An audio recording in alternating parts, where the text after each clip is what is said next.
You're an agribusiness executive navigating an increasingly competitive market while trying to grow your company. Mergers and acquisitions are pitched as an accelerant to growth, but many M&A deals destroy more value than they create. Welcome to the Pacesetter Pod, where we explore and reveal the perspectives, insights, and approaches for successful mergers and acquisitions. Here's your host, the Integration Pacesetter, Joe Mosher. Hello and welcome to another episode of the Pacesetter Pod. I am your host, Joe Mosher. As always, thank you for choosing to spend your time with us today. Now, how many of you agribusiness leaders out there have some big, meaty problems in your business where you see that there's value that's locked up, there's opportunity that's held captive, there's efficiencies to be gained, but you're not entirely sure where to start? This is the problem with big problems, is that sometimes identifying the issues, naming the pain, figuring out where do we want to go isn't really the problem. It's how do you go about it? How do you size the opportunity? How do you figure out where to set the scope and the boundaries? How do you determine where to start? What are those points of leverage, those pivot points where if you really pull on this lever first, you're going to have an outsized impact in all the other areas of the business you're trying to impact? Well, that was really the heart of a conversation that I had recently with some of the senior leadership at a co-op in the upper Midwest. They had, as part of their overall business plan, as part of their strategy, the desire or the need to really dig in on the agronomy division. It's a successful division. It delivers results. But there's two things happening. One, they believe, with good reason, that there's efficiencies to be had. Efficiencies that will reduce the time that employees spend doing tasks, efficiencies in time that will be felt by the customers, by the producers, efficiencies that will be monetized in terms of reduced costs, or maybe optimal costs. But also, the agronomy division is a key enabler of their growth strategy. And so as they try to look for ways of growing the agronomy division, expanding the business, driving more earnings and results from that division, they want to make sure they're doing it in the most efficient way possible. And complexity doesn't scale. And so they were talking with us, and they had this dual problem. We know it's important, and we know there's opportunity there. We're not entirely sure where to start, and we're not entirely sure what it looks like. And so in that conversation, we described how we tackle these kinds of problems. And I thought that maybe today that would be worthwhile to all of you who, again, you see these opportunities in your business, and maybe it's efficiency, maybe it's growth, maybe it's culture, maybe it's compliance, whatever it is, you know it's there, you know it's worth going after, but it's hard to figure out where to start. Now, in their context, just to put some color on it, think about all the different elements of your agronomy business. Where do you procure and then store your chemicals for application season? How do you achieve the right balance, if there's a balance between company-owned versus third-party application equipment? How do you ensure that you have enough freight that can get chemicals to the field? How do you make the decisions around, are we going to field mix or hot load those chemicals in a warehouse? How do we make sure that we have the right back office processes so that when a sales agronomist enters a work order, enters a sales order, that then flows through the system to create an efficient and an accurate blend sheet and loading instructions to the folks in the warehouse that are ultimately going to be then releasing those chemicals, those trucks, to the field to supply the applicators. There's a lot of different ways to go about it. And this is where people get stuck. Here's how we like to do it. It's in three lenses through which we look at the problems. It's data, it's process, and it's people. And I'm going to spend just a couple minutes talking about each one of them. Now, I'll talk about them in a sequential manner, but the reality is that it's pretty hard to isolate for one and not be learning and collecting information about the other ones. But data typically is the first place that we start. Data is critical for a couple of reasons. One, it's going to give you the most objective view of the truth. So whether that is data that's in your ERP system around transaction volume and transaction value and the frequency of repurchases, etc. Maybe you have an inventory system on what are the seasonal inventory levels that you're holding. Maybe it's your warehousing and distribution system where you can kind of look at where do chemicals and different blends sit at a given period of time, and so on and so forth. The data is really hard to this because, again, it's the most objective. It tells us not what we think is true, but what is actually true. And from that, we start to form the basis of analysis. Some of that analysis will tell us, one, of course, what we're looking for is, are there obvious efficiencies in the system? Are we observing that you're having a lot of deadhead hauls back to the plant to restock with particular chemicals to do particular blends, or potentially to go back and fill with water? And you see that in the routing that they're driving right past a location that has water. You're looking for those silver bullets, and it's awesome when you find them, but they're not always there. Rather, what you tend to find is, oh, this is interesting. This is a really important piece of data that's collected on 70% of the hauls that go out. Why is that? Why don't we have this information for all the different dispatches? Why don't we have this kind of information for all the transactions, whatever it might be? Or you might find that the quality of data varies or is lacking. And many times people will look at poor quality data and say, well, because we can't ensure that the quality is pristine, we need to discount all of it. But you're kind of missing the point there. The point is to still do the analysis based on the objective, quote unquote, facts in front of you, but then flag the concerns around, well, this is what the system tells us today. For XYZ reasons, we have concerns about the credibility of this data. Here's what that might mean to the conclusions we draw. And here's what we might need to do in order to improve the quality of the data. So then you're both creating an action plan, a view to the future, but you're not totally forfeiting the opportunity to do an analysis. Now, what's really important here, and this is something that we work with all of our clients on, is getting the most raw form of the data available. Many times we'll ask for information, transaction information, for example, dispatch information, application information. And what we'll get is an analysis that they've done, a report that they've done. And that's incredibly helpful so that we don't recreate work that they've already done. But the problem is, if we only get their analysis, it's already been filtered. And Jeanette Barnard from Prime Future recently had a great analogy that I've been using a lot. She talked about, water, when you filter it, the more you filter it, the cleaner it gets. With data and information, though, it's the inverse. The more you filter data, the more you filter information, the more people put their hands on it and modify it, quote unquote, clean it up, change it, whatever it might be, the more it gets filtered, the dirtier it gets. And so what we always look for is the raw form to have in the background and from there to do our analysis upon. So that's the first thing. We look at these problems from a data standpoint to say, okay, what data is available? What data is inconsistent? What data maybe has questionable quality? And what does this information tell us both about the problem we're trying to solve and opportunities to improve data collection going forward? The second thing is process. And this is where a lot of folks start to tune out in the projects because they feel like we're going to come in. We've already buried them with data requests. We're doing our analysis in the background. We're trying to glean insights. And now we sit down and talk about process. But to be clear, we're not doing these detailed process flows. We're not doing decision trees. We're not building standard operating procedures or SOPs. We're not doing work instructions or checklists. What we're saying is, okay, when a sales agronomist, for example, enters a sales order, how does that generally flow through the system and ultimately result in chemical being applied to a customer's field? And we're looking for the major process steps, and we're also looking for the major parties that are involved, individuals, departments, teams, whatever it might be, so that we can identify the handoffs. Where does information go into a system?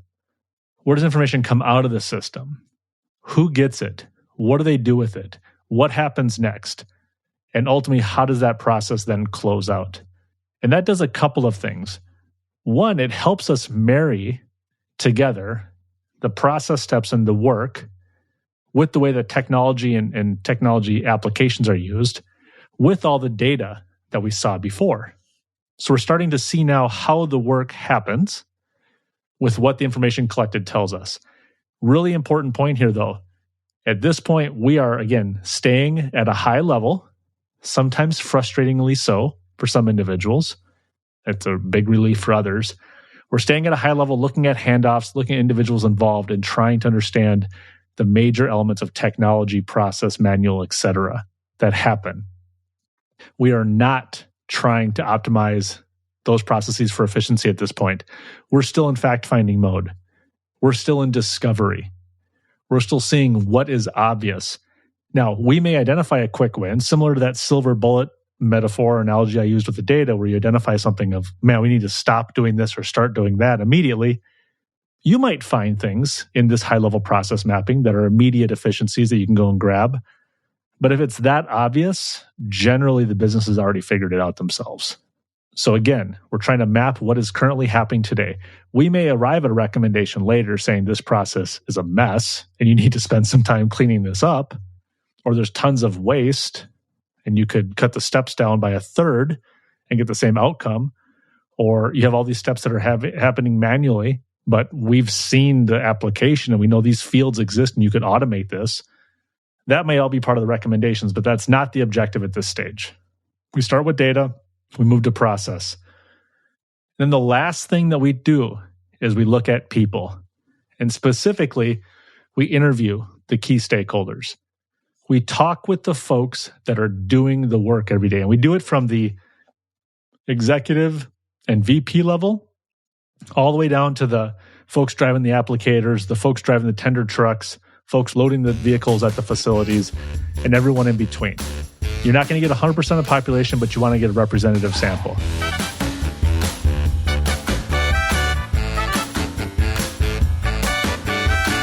Poorly executed mergers and acquisitions destroy more value than they create. They can set your company back years. To defend your firm's position in the marketplace, you need access to the leading practices that unlock the greater potential of your people, processes, and systems. If you are undertaking a company transformation or pursuing an acquisition as a vehicle to grow, set up a call with Joe by visiting www.moshercg.com. And the reason you do this is, one, they are also going to be a good source of information when you have questions about the data analysis you've done. They can help fill in some blanks. Why is this missing sometimes? Why do you collect that? Why do these things seem to be in conflict with one another? They're going to answer those questions. Two, they're going to also be people you're already talking to about the process. They're going to inform the process documentation that you put together. And so that's important. But then also, you're asking them, hey, where's the friction today? Where does it hurt? Where does this process actually not work that well? What would you do differently if you had the chance? And you want to be very careful. You're not making promises here. If they put it on the list, it doesn't mean it's going to happen. But you're getting that qualitative input from the people, from informed parties. No one knows the work better than the people doing it. You're getting their input. And when you start to layer their qualitative analysis and their input and their perspectives, when you layer that onto your understanding of how the process is supposed to be working or how it's working today, and then you supplement that or you embolden it with that data analysis, all of a sudden you start to develop a pretty robust picture of what is the overall state of affairs today. Where are some of those big opportunities? What is the value of those opportunities? Because that's really important. You might come out of this and you have 10 different work streams you can go after, but they're not all created equal. The value at risk or the opportunity to be gained is not evenly distributed. And so you'll glean from this a sense of, yeah, there's 10 different things we need to be working on.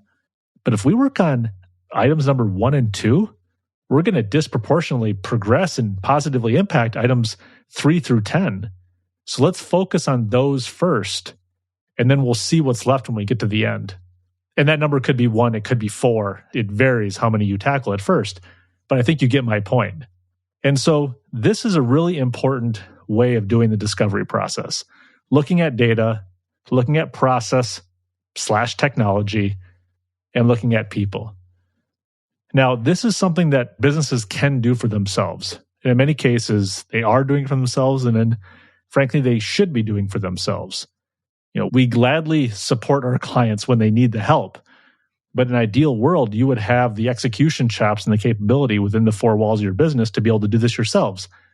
But there's sometimes, particularly with these bigger problems, these juicier, meatier, more amorphous and ambiguous challenges we're talking about, sometimes you do need to get somebody from outside the business to come do it.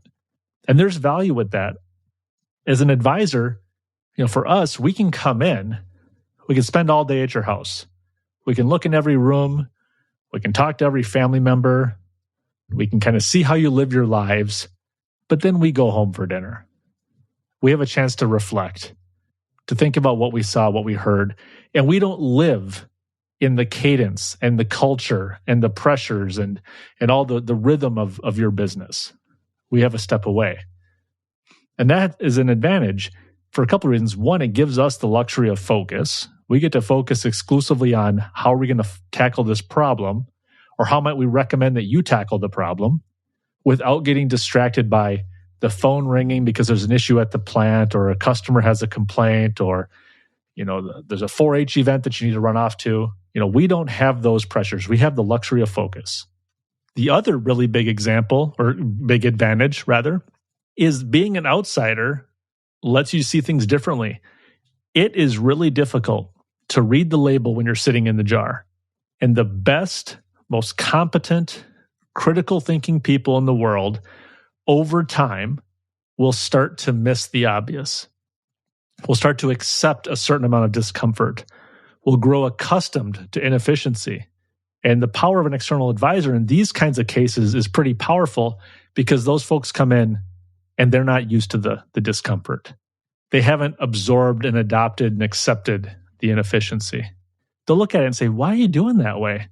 And that person will say, well, what's supposed to happen is I'm supposed to hit submit on this report, and then it'll send an automated reminder to Bob, and then Bob will confirm it, and then that should release it, and it can go into production. But the problem is, we all know that Bob doesn't read his emails very much, and he hates the emails that come from the system because they look spammy, and so I end up having to remind him 3 or 4 times. So it's just easier if I don't hit submit, but rather I hit print and I hand it to Brenda, and Brenda will make sure that Bob gets it done. Well, now you've printed a document. You need to walk that document down the hall. You need to make sure Brenda's available. You need to make sure she gets it. You need to make sure she gives it to him. She's going to make sure he does it. And this is an example of where there's an accumulation of scar tissue that starts to make that discomfort feel less uncomfortable, becomes more familiar. Again, it becomes absorbed and adopted and accepted. And that's what having an outside advisor look at this can do. So that's really what we're talking about here: data, process, and people. The last thing I'll leave you with is that the currency of the trade for consultants and advisors is the final report, right? That 30-page PDF, that beautiful slide deck that kind of codifies, here's what we were asked to do, here's the work we did, here's how we did it, here's our findings, here's our recommendations, etc. And for some folks, it's really exciting. It's usually most exciting for the consultant, but that sort of formality serves to end the engagement. And so when you do it internally, sometimes that element doesn't get as much attention, right? There's not that formality because you don't put together the final report. But the closing item I would leave you with is I actually think that's a pretty important thing for people to be doing. And it's for a couple of reasons. One, it forces you to show the breadcrumbs and recap. Here's the work we did. Here's how we try to tackle this. Here's what we talked to. Here's what we looked at. Here's what we assessed. Here's our findings. Here's our conclusions. And from those conclusions, here's our recommendations. And that really does help set you up for better execution of going after the problems. So in closing, think about the fact these big vexing problems, they're not just causing chaos now. In the example of this agronomy project with an ag co-op, it wasn't causing chaos. The inefficiencies hurt, but they were getting their work done. But in addition to the opportunity that they had available to them for efficient operations, they also knew that it was muting their ability to grow tomorrow. And so sometimes this kind of a structured approach Now, a little bit of a healthy dose of rigor and formality, obviously not overdone, can really help move things forward. We found a lot of success with this model, and I wanted to share it with you all because I think it's simple, it's straightforward, people get it, and it's digestible. You can get this done. This is something that agribusiness firms face on a routine basis.